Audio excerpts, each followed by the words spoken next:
A pie. Is that it?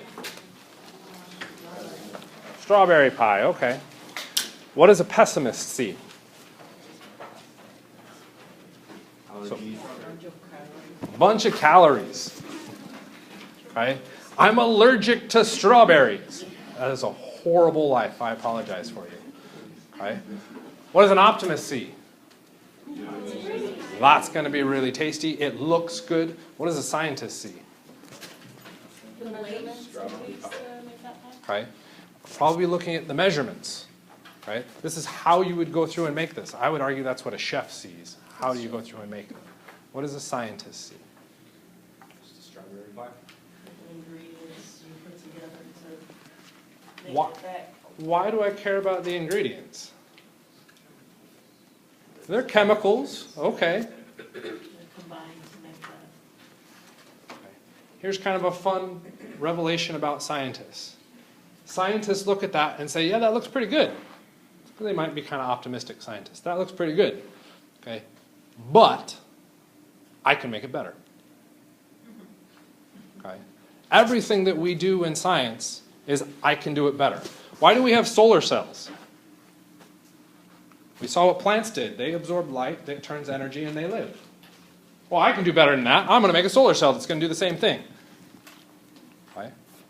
Scientists are all about looking at what's happening around them and saying, I can do it better. This goes all the way back to the Philosopher's Stone, trying to make lead into gold. There's not a lot of gold. Nature didn't make a lot of gold. I can do better than nature. I'm going to make more gold. Okay?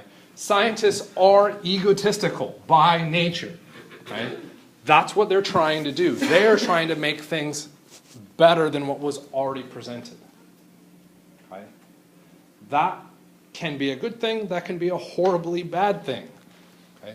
That's why we have different codes of ethics and things like that that kind of guide how we act as scientists. But the goal of science is always to make something better. Okay? To make something better, what do you need to do first? What are you studying? What are you observing? Okay, the ingredients. I need to know what made that pie.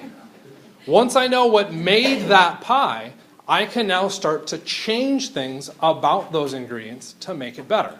But if I don't know what made that, I can't make it better. Okay? We talk about AI, artificial intelligence. Okay? Why? Because we think that we can make an inanimate object think better than us. So we're going to try and make it do that. Okay? To do that, what do we have to first do? Understand how our own thinking works. So you get all sorts of levels of people studying both what's happening within the computer, and you get lots of people studying what's happening within the human brain itself to be able to transfer that knowledge into that new system. Okay? It's all about trying to come at it from different angles to learn what makes it, and then how do I make it better. So how could I make this pie better? Okay, we could add blueberries. Maybe you don't like strawberries, you just make the whole thing blueberry. We could add whipped cream to it.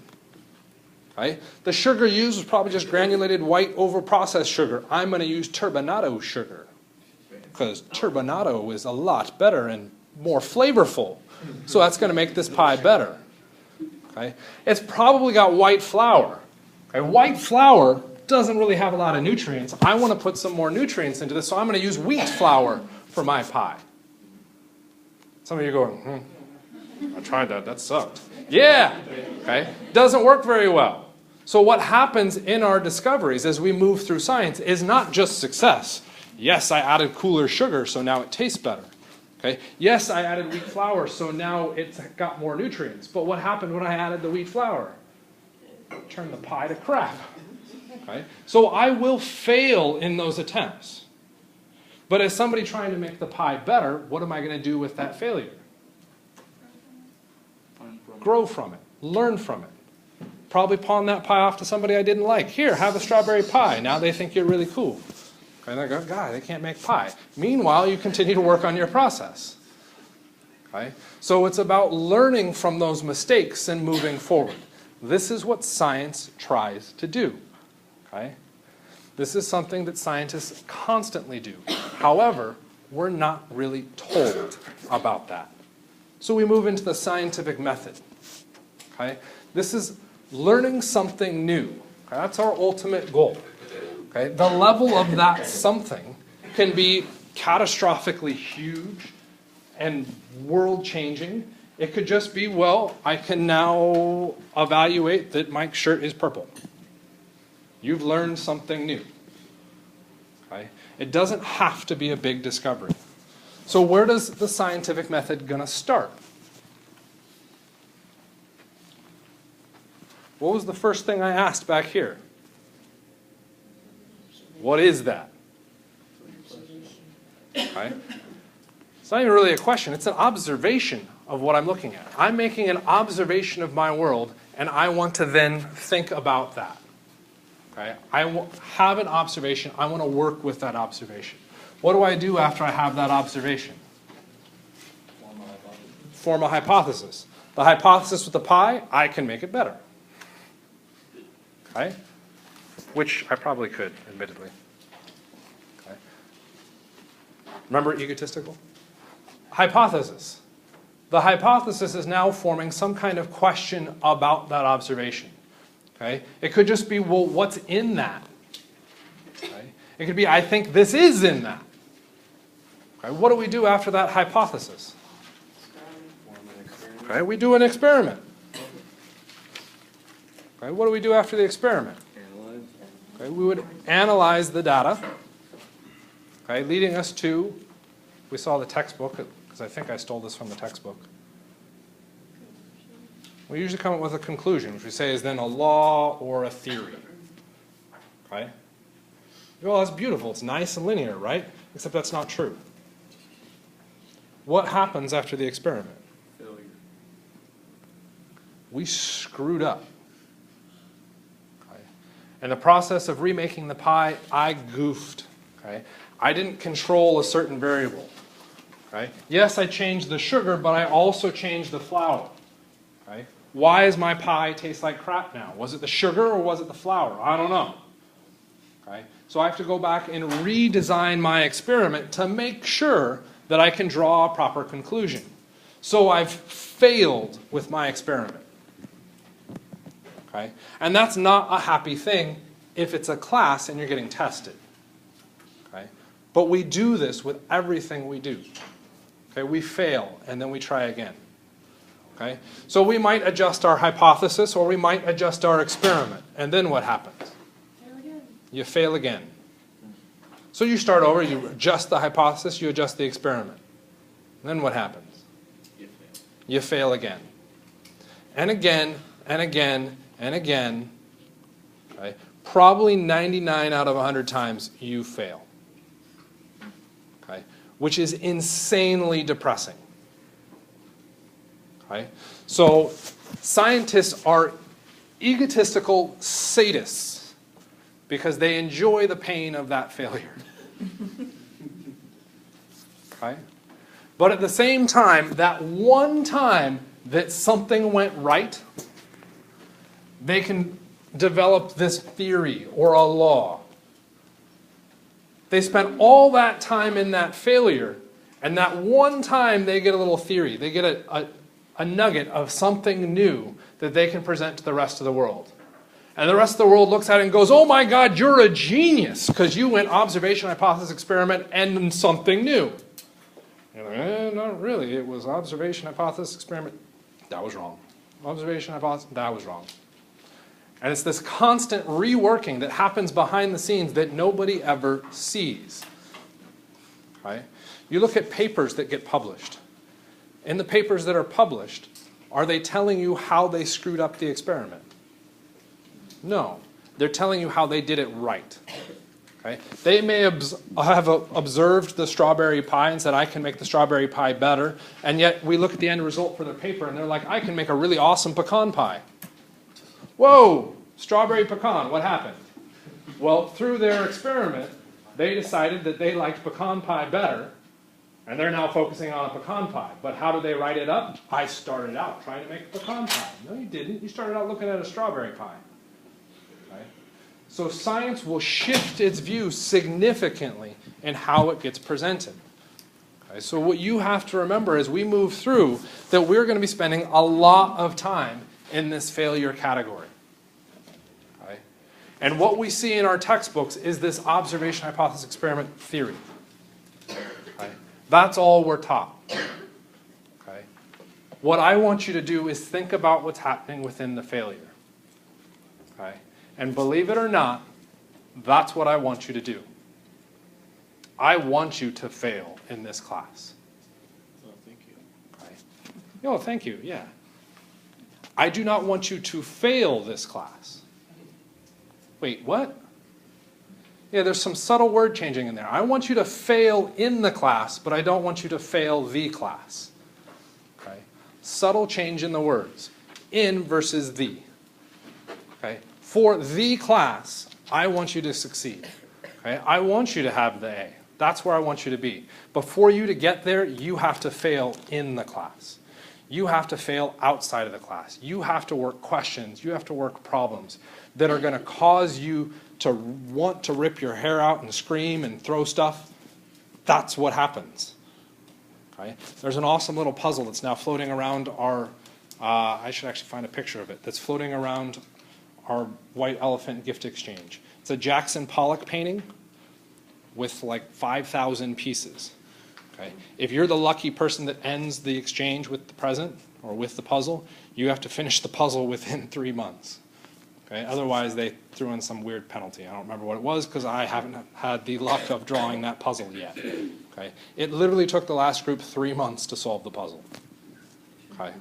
Literally 3 months. I'll find a Jackson Pollock painting for you if you don't know who Jackson Pollock is. Okay? Not a fun puzzle to go through and put together. Okay? But they were really happy when they put it together. And they were really happy when somebody else got the puzzle. Okay? It's about kind of sharing that failure. That's where I want you to be. Okay? Sharing it with yourself is not pleasant. Share it with me, share it with the people around you. Spread that pain around. Okay? By spreading it around, we will all grow, including me. Make sense? Anybody want to drop the class now? Sorry. Okay? But at least I'm honest. Okay? Where's chemistry's role in this? Okay? With this nice little picture, which I think I stole from the textbook as well, every science goes through and says, we're the bridge between those hardcore fundamental scientists and then, you know, the real world. Every one of the freaking degrees or divisions within science says they're the bridge. Okay? All of them. Really what ends up happening, and you can tell where my preferences lay, is you go mathematics is making observations about numbers and stuff, and you'll find a lot of mathematicians just want to play with numbers, and they literally invent systems that do not apply to anything. Like that's some mathematicians' jobs in life, is to find some way to represent some massive equation that applies to absolutely nothing. Okay? And then somebody comes along to really piss off that mathematician because somebody looks at all those numbers and equations and says, well, actually, that explains this. That's your physicists. Your physicists go through and look at what those mathematicians are playing with and say, I think if we actually apply that here, yep, we can now explain how atoms move. You're like, thanks. Okay, so the mathematicians get pissed and go off and do something else. And the physicists go through and start to apply that and build that out, but then they start to lose some of their ability to process it, and that's where the chemists come in. Chemists then take some of that hardcore nitty-gritty details that the physicists and the mathematicians have hashed out and start to apply those to a larger scale. Okay? That scale happens to get darn close to being at a level where we can actually manipulate and work in the real world with, sort of. Okay? At the physicist end, it's impossible to work with, but at the other end of that bridge, we're now moving into biology. Okay? And biology is now looking at larger organisms. I can see a cat. Okay? I can count how many cats there are. Okay? So we can manipulate and see those things better. Chemistry bridges that gap between what we can physically see and what we can't, and how do we scale between those. Okay? Chemistry is about all of those observations, but that in itself breaks down into a bunch of other categories. And I'm sure there's plenty of chemists that will yell at me for my categories. But we get organic, biochem, inorganic, and physical.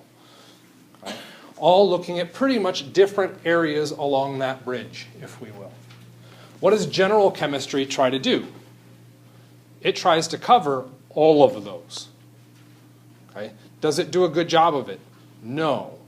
Okay? Largely what general chemistry does is create a massive fear in students that they can't do any of this. Okay?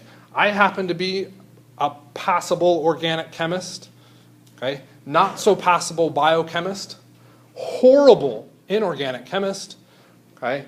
And I can't even, if physical chemistry was what defined chemistry, I wouldn't be a chemist. Okay? General chemistry covers all of that, which is why people tend to freak out at it. Okay? We're trying to set up the fundamental analysis for each of those divisions, and that's what makes it tricky.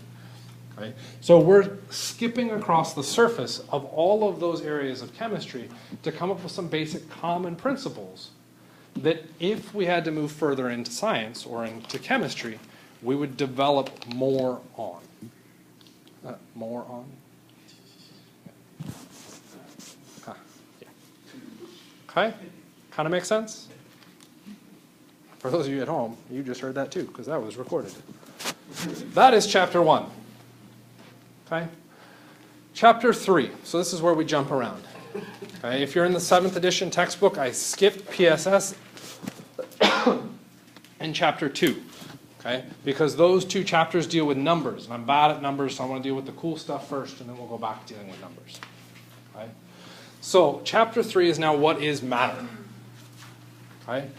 Matter really separates into two kind of categories. Okay, as far as our observations. We get a qualitative observation and a quantitative observation. Okay?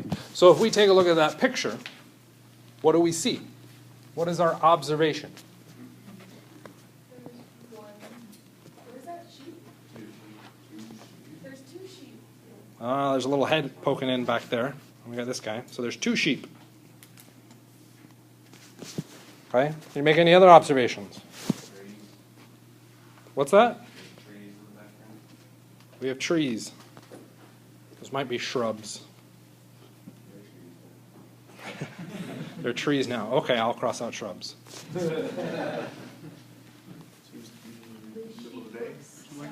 Okay. Saying daytime.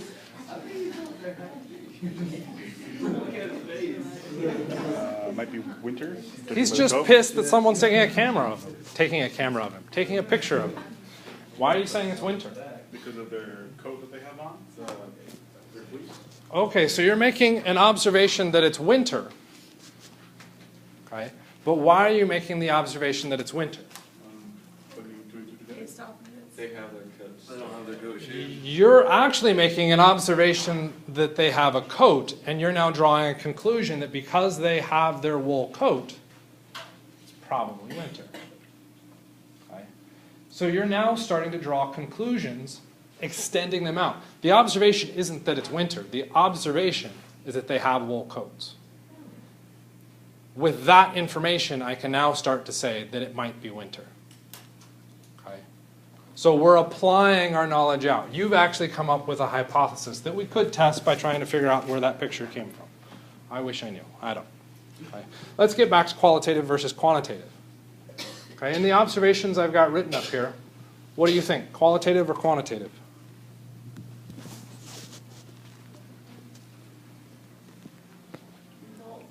Both. Okay. Well, what is qualitative? What is quantitative?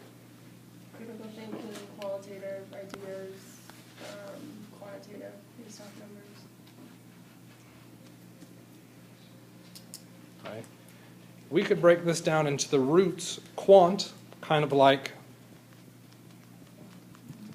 quantity, which is where we got the idea of numbers. And in the top one, qualitative. Quality. Did I spell that right? No, you didn't. No. I forgot an I? Where's there another I? You got an extra I. You got an IT extra.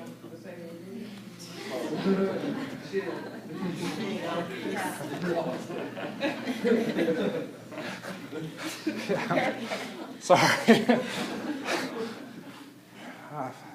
I'm not a good speller. So, numbers.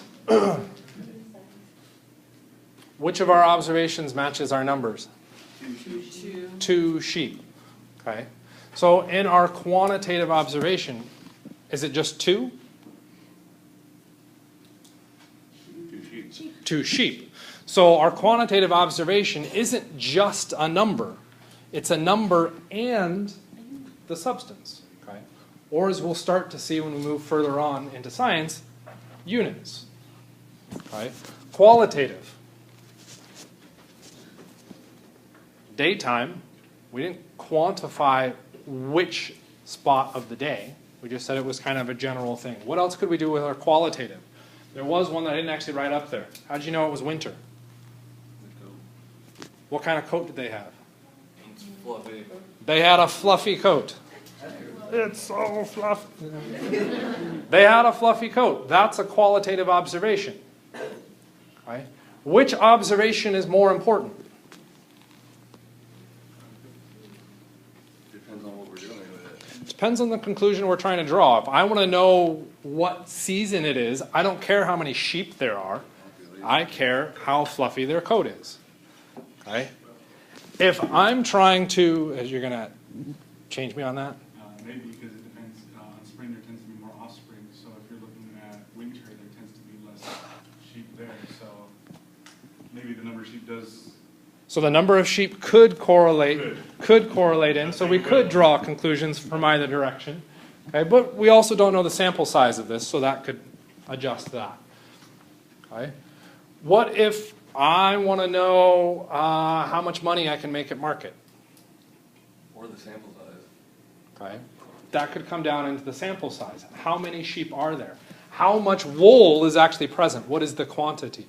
So depending on what I'm trying to answer, I'm going to be looking at different observations. So one observation is not better than the other. They both address different aspects, and we need to be aware of those different aspects when we go through and evaluate our science. Okay? Okay? So let's look at some qualitative observations. What is 70 to 80% composition of life as we know it? Not a bad guess, but no. Water. Okay? Water makes up nearly everything. Why is water such an important one for us to qualitatively observe? What do we see in these images? They're all in different forms. We have different forms of the same substance. Water is a good place to start our definitions of matter because I can take snow, the seemingly solid, and if I take that snow inside to show Mom, hey Mom, check out this solid matter that fell from the sky, it all of a sudden changes its form into something else. Okay? If I then hold on to that changed form and heat it up even more, I can get it to disappear altogether. I go, oh wow, I've done magic. I've made something disappear. Well, did it disappear? Because if I now trap the gas coming off of that and cool that gas down, I can get it back to the liquid. Right? If I cool it even further, I can get it back to the solid. So water is an interesting piece to look at for our matter because it gives us each of our 3 primary categories when we're looking at matter, being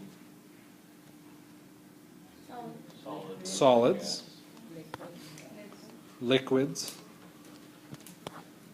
and gases. Right? So if I have these 3 separate categories, I want to now be able to define what makes the solid different than the liquid. What makes the liquid different from the gas? Okay. We could look at temperature at which those species exist. That also will, or that unfortunately will only apply for water. Because there's other materials, say water is a solid, or sorry, a liquid in this room, right? So that means at that temperature, everything should be a liquid, right? That doesn't quite work. Okay, so I don't want to bring in temperature necessarily yet. Temperature has a dependence on which phase I'm in, but that depends on the piece of matter that I'm looking at. So I want something broader. Okay, we could look at its volume, okay, its shape. Okay, how does it change its shape or its volume? Can it change its shape or its volume? That's where we can look at shape, volume, and compressibility. Okay? How do those things change as we move between those different phases? For instance, shape. Okay? What happens to the shape of a solid? Does that change? No. Well, I mean, don't the molecules like compress together to make a solid? Okay, so you're starting to layer in things within the solid. You're saying that when we're in the solid phase, those individual particles have all compressed. Okay, so they're all right next to each other. Okay, which means, can they compress more? No. So if we're looking at a solid, there's virtually no compressibility. Okay, because they're already put in that system. Okay, what about the shape? Does it change? Yes. Okay, this is where we have to be careful. When we're talking about change, when are we talking about it? For a solid, I put the solid down. Does it change its shape? No. Only if I act on it does it change its shape. Okay, so what we're trying to do is make the observation on its own and see what happens. Okay, what about the volume? Does the volume of the solid change? No. It stays constant. So when we're looking at our shape, I should not pick words like this. Right? I spelled that right? Immutable. Okay. Volume. Unchanging. Compressibility. I'll use a number, 0. How about the liquid? What happens to its shape? Okay. It'll change depending on what?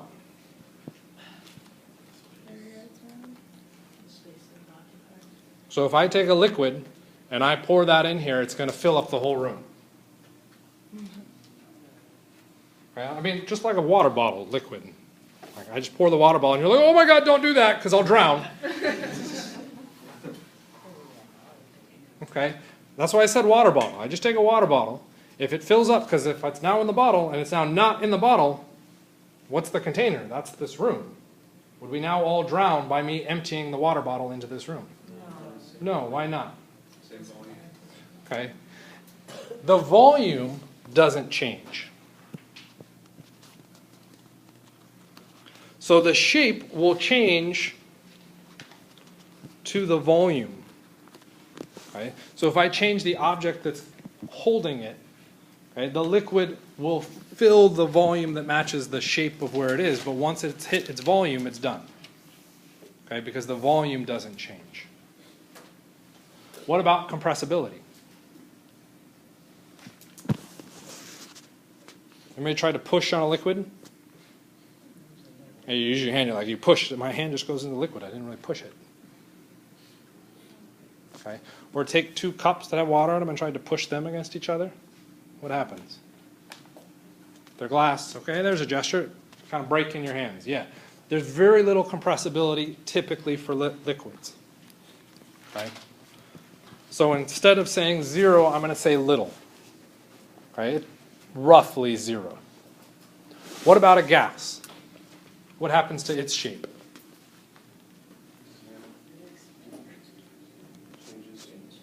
Constantly changes. It constantly changes to fill the volume of the container that it's in. Okay? So the shape is constantly moving or constantly changing. What about the volume? It is also changing because it's filling the container. I can exhale into my hands and trap the air in my hands, but then if I let go, the air is going to then constantly move out to the rest of the volume. So it is still also constantly changing. And compressibility? Okay. Anybody blown air into a balloon and then tried to squeeze the balloon? Does the volume, if you squeeze it, you're changing the volume. You've compressed that gas, right? Eventually what happens to the balloon? The balloon pops, okay? Because we've compressed the gas so much, the gas is like, stop it, I'm getting out of here, and breaks the balloon. Okay, so there is a significant compressibility. Okay, so we've now made some qualitative observations about different phases. Okay? That allows us to categorize those phases differently from the other and gives us access to different principles and properties, which is pretty cool. Okay? Matter can then be kind of subdivided out. So once we've got our phases, we can then go through and look at different ways that we can compile our matter. The two main categories would be mixtures, okay, which are just spatially linked. Okay? That means we're technically a mixture. Okay? Each of you is mixed in the same room that everybody else is. So we're now a mixture. We are spatially next to each other. Okay? A pure substance is chemically linked. My finger is chemically linked to my hand, hopefully. Because if that just all of a sudden fell off, okay, and then walked around the room, we'd probably all freak out a little bit. Okay? Because it is chemically linked. It's going to stay there. Okay? So each of us, in comparison to the rest, would be a pure substance, because we are chemically linked to ourselves. But in comparison to somebody else, we're now a mixture, because we are spatially linked. We're in the same room. Okay? If we now divide those categories further down, mixtures, we get heterogeneous and homogeneous. Heterogeneous means we see a visible separation. Okay? Homogeneous means there's no visible separation. Okay? You should always kind of freak out if I ever put things in quotes. Okay, why? Huh? Gonna be on the jet? It's possible that it could be on the test, and It's not set in stone. it's not an easy one to set in stone. Okay, visible is dependent on our eyesight. Does everybody have the same eyesight? No. In fact, there's several people wearing glasses. If we took those glasses away from you, the visible separation may, depending on the level of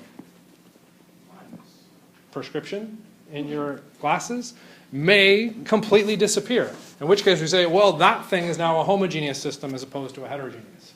So depending on how we each make an observation, that visible observation, we may come into separate categories. And that is problematic. Okay? Yes, that is problematic enough that it shows up on exams and it's not a fun question to deal with. Okay? So let's come up with something that's less gray area. When did we start? 8:30, right? Okay. Did we just talk about something that would allow us to see separations? How do we know a solid is different from a liquid? So if I add the solid water to liquid water, would I be heterogeneous or homogeneous? Hetero. Why? Visible. There's a visible separation. There's the solid ice and then there's the liquid water. Right? There's a visible separation there. Okay? Most people could see that, but that may not always be obvious. Okay? We could take sand and grind up sand into a very, very fine powder. That may not be super obvious to see as a solid. Okay? And if we added that to the water, that may become difficult to see that differentiation. Okay? So, what I would recommend you do is instead of thinking of these gray areas, is think about them in phases. Heterogeneous means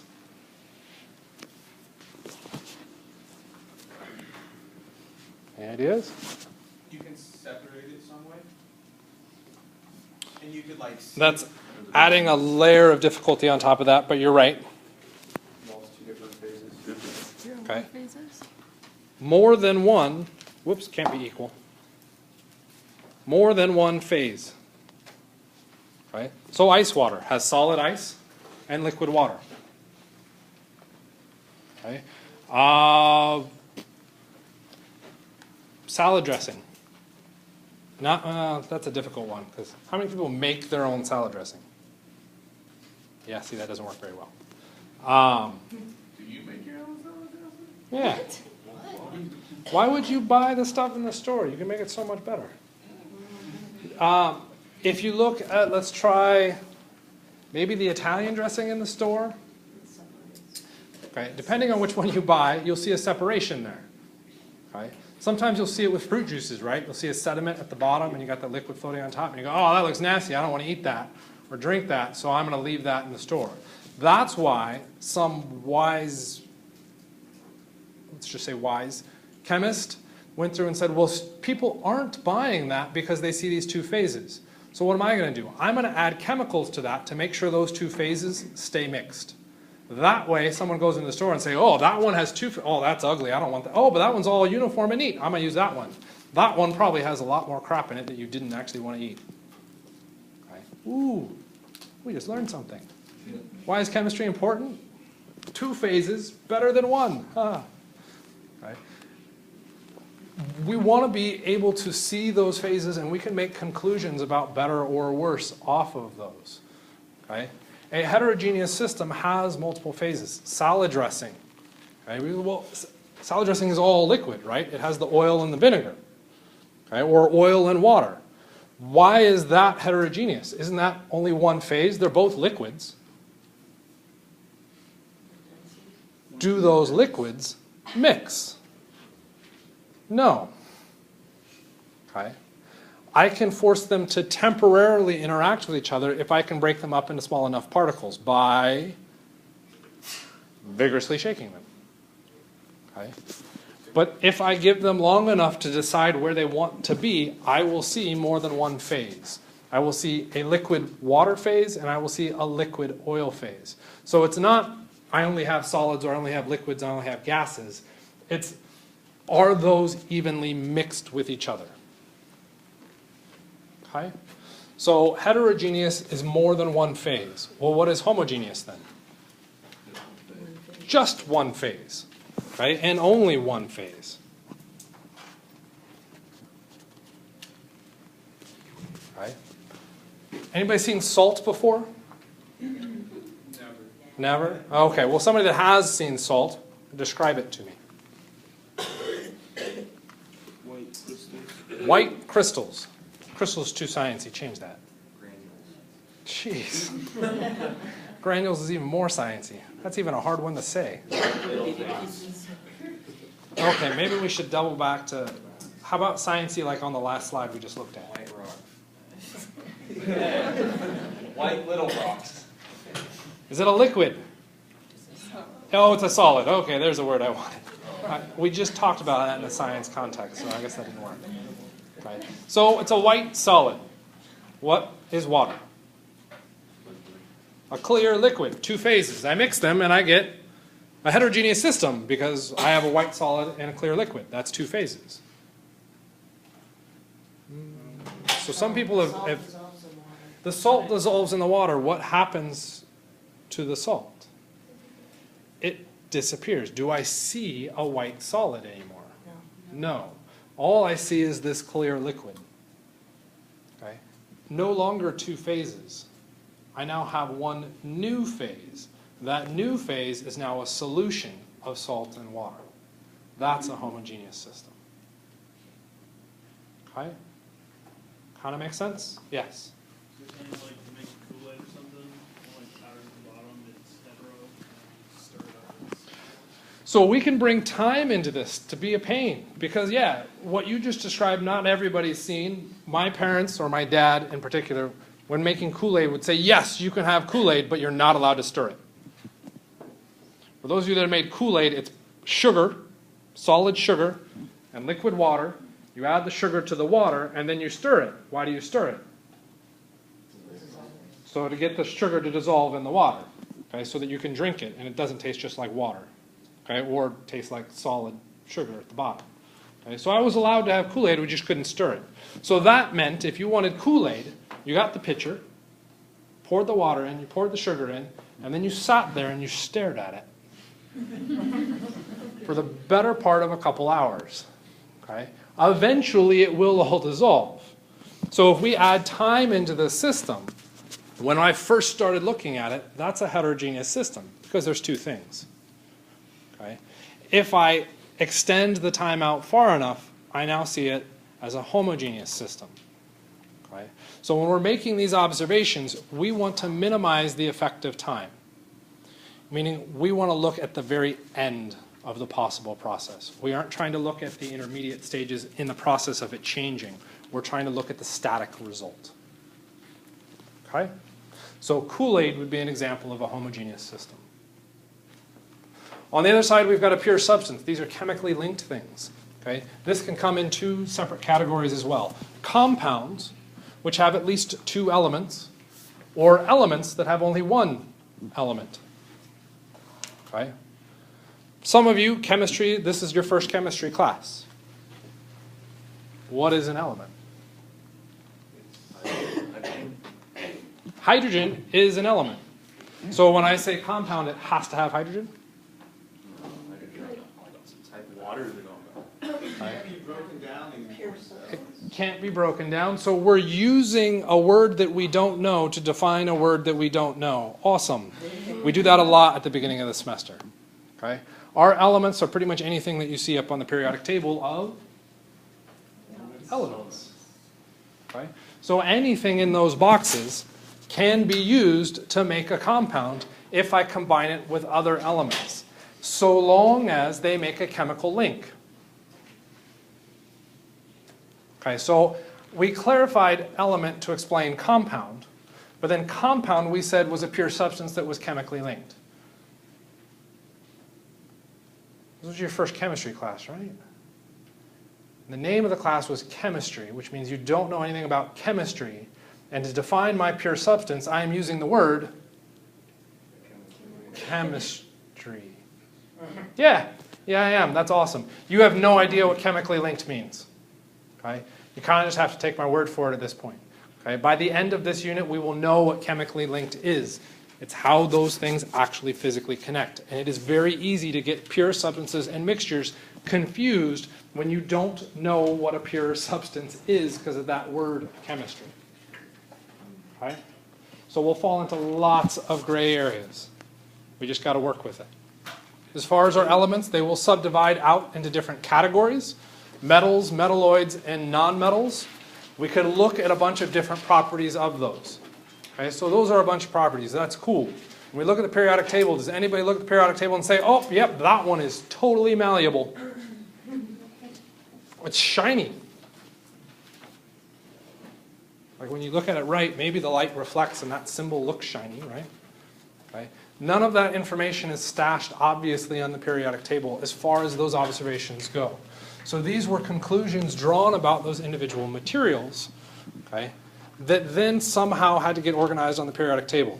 That organization, anybody see a line on the periodic table that kind of stands out and looks a little bit different than the others? On the right-hand side, there's that dark black line. That dark black line is what separates metals from nonmetals. What would be on that dark black line? Well, that's probably the thing that's transitioning between those two things. So it has kind of a metal characteristic and kind of a non-metal characteristic. Kind of like a metalloid. Okay? Your periodic table now tells you information about metals and nonmetals. All just because of that staircase. Pretty neat. Okay? Sorry, I talked too long.